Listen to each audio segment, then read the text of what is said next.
Prezidentimiz buyurub ki, ölkədə yaşamaq istəməyən çıxsın ölkədən. Bizi ölkədən çıxmağa təklif edirlər.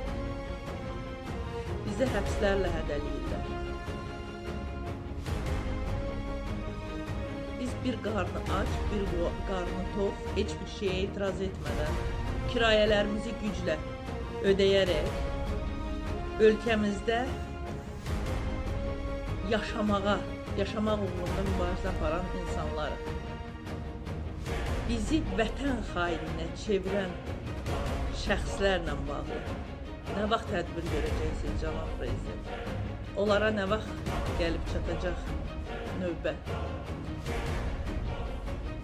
Bir müəllimin 65 yaşı olan kimi, 63 yaşı, 65 yaşı olan kimi tez olduqca aşağı məbləğlə pensiyaya göndərilirlər, təqaüdə göndərilirlər. Hələ də başında Sovet dövrünün, hələ də başında anarxiya dövrünün havası əsən icra başçılarınız, 72, 73, 75 yaşlı icra başçılarınız nə zaman yadınıza düşəcək, cənab prezident? Onlar barədə nə vaxt tədbir görəcəksiniz?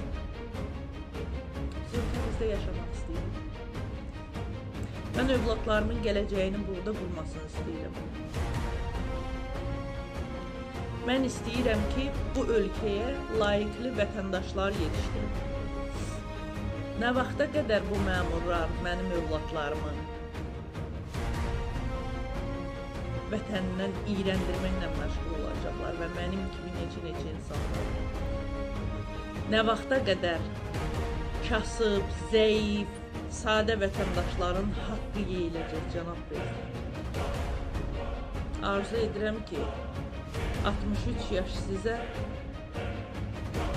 sizi vətəndaşlarınıza, sizi seçicilərinizə daha çox yaxınlaşdırsın.